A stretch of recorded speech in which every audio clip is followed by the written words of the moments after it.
front na. Magtaklong na yan.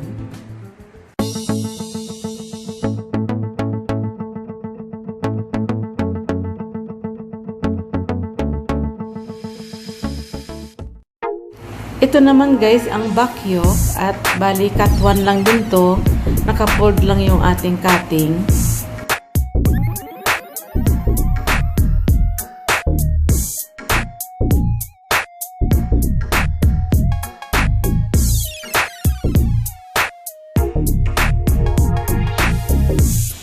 Then ito naman yung ating front yoke or yung ating upper part.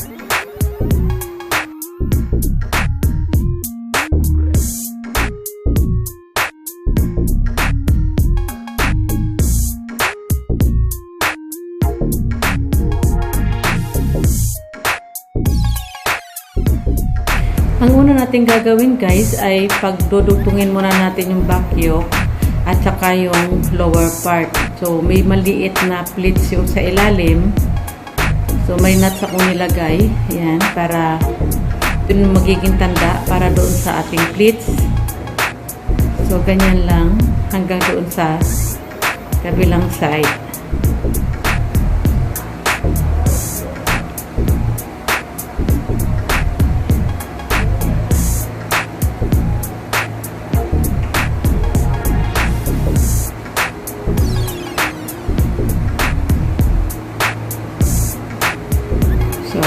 Ganyan lang guys.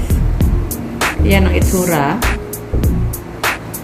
Ito naman guys yung front. So, pareho lang naman yung procedure na ginawa ko doon sa back.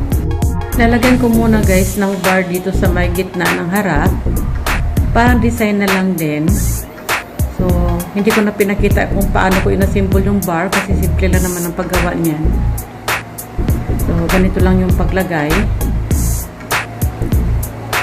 Dagdag design lang naman to guys. So, ayan. Ganyan lang yung itsura. Next naman guys ay ang attach shoulder. Siya nga pala guys lahat ko ay na-edging ko na. Pero hindi ko na pinakita sa inyo kung paano ko in-edging.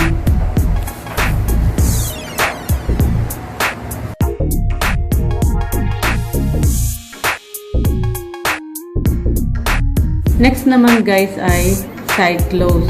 Ang aking sewing allowance sa side nga pala guys ay 3/4 lang yung ginawa ko dahil yung blouse naman ay loose at mayroon nga pala itong slit sa laylayan na 6.5, so mag-iiwan ako ng opening na 8 inches kasama na doon yung allowance sa tupi.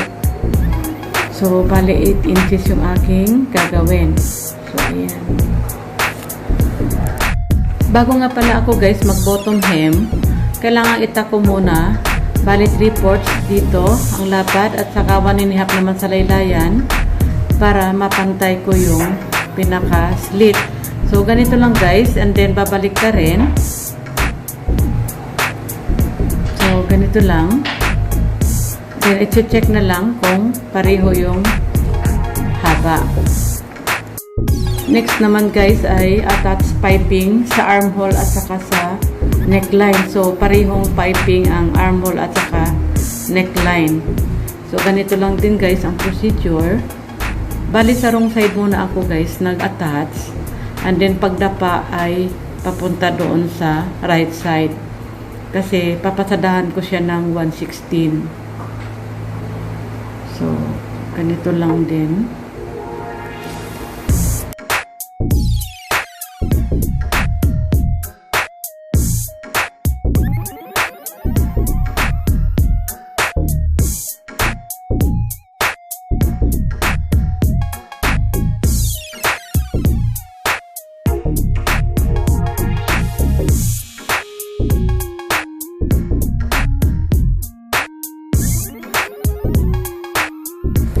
Pagdapa naman guys ng piping, kailangan pare-parehong 1/4 yung ating gagawin. Then papasadahan ng 1/16. So, pinakamaganda guys, bawasan yung allowance sa loob para hindi masyadong makapal.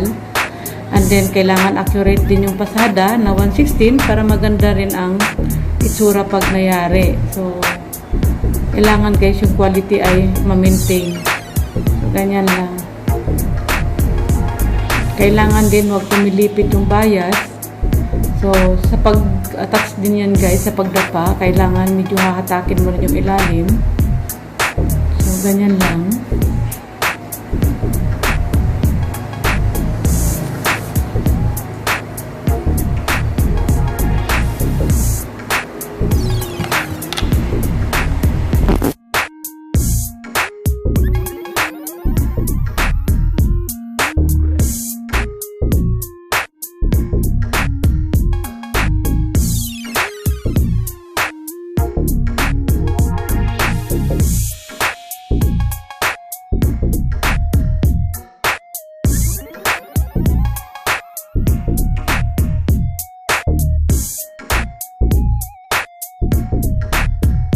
So, ayan guys, nayari ko na yung ginawa kong sleeveless blouse na may katerno pa to guys na short. So, abangan nyo rin kung paano ko gagawin yung short na garterized. So, ito muna guys yung aking papakita sa inyo ngayon.